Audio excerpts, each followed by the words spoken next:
Ano mo yung mga eksenang mga pinagkukulit namin po sa mga isang katulad na maganda at sexy babae? Yes. Ano lang yun kung kabaliktaran para lang umakyat siya at kumanta siya para sa atin kasi birthday ni Kennedy, di ba? So, how long na magkakaibigan itong lahat ng to? Mahina ako sa mata. Ang ganda-ganda. Ang ganda niya kaya lang bobo siya. Buti na lang. At least fair. Ako pangit pero matalino. Joke lang, oo. Eh, naku, ayan. So, ang gustong kantahin ni ate ay, pwede ba yung Tattooed on My Mind? Kasi yung You're Still the One namin medyo buwang-buwang kang-buwang. Oo. Pero Miss Joanne, you have a boyfriend now already? Wow! Dito siya kasama mo? Nasaan? Ay! Ang gwapo ka in Fairview. Kuya, mga agaw pa. Ano pangalan niya? Harry. Harry. Harry? As in Harry Potter? Patingin nga ng part mo. Gusto ko ma-check yung budas. Debiro lang ako si Miss Joanne is gonna sing for you guys a song from D-Sound. Palakpakan po natin everybody na tulong natin.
Lalaki ka pa rin.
Pero Tattooed on My Mind, wala akong masabi. So wala kayong magagawa kundi, pwede mo namin tawagin si Kuya Harry. Harry?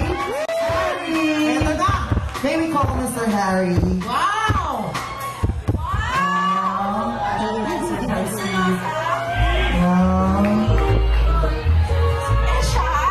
Parang concert. Actually, tonight, parang medyo simple lang, pero medyo pinlano ko na rin na mag-propose ako sa kanya.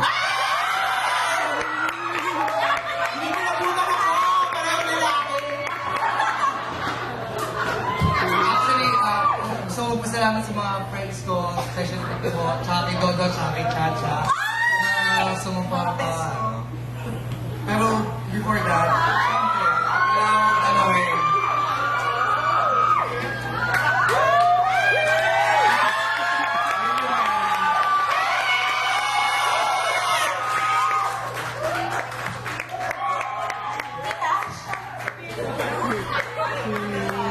Yes, yes.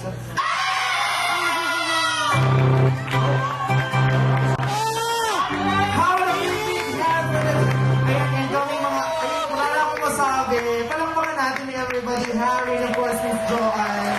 Alam naman nila, kasi ako nung rehearse namin, kinabahan ako.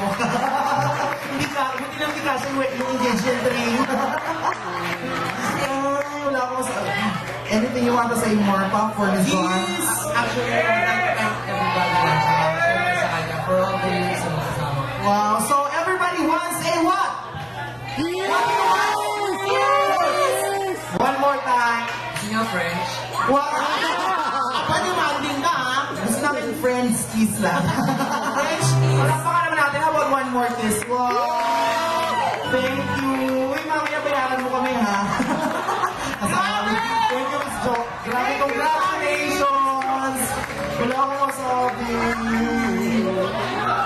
Punyeta, saan ang mangyari din sa akin yan?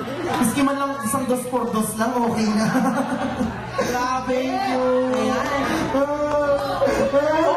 Sa bagay, open na naman ngayon ng same-sex marriage.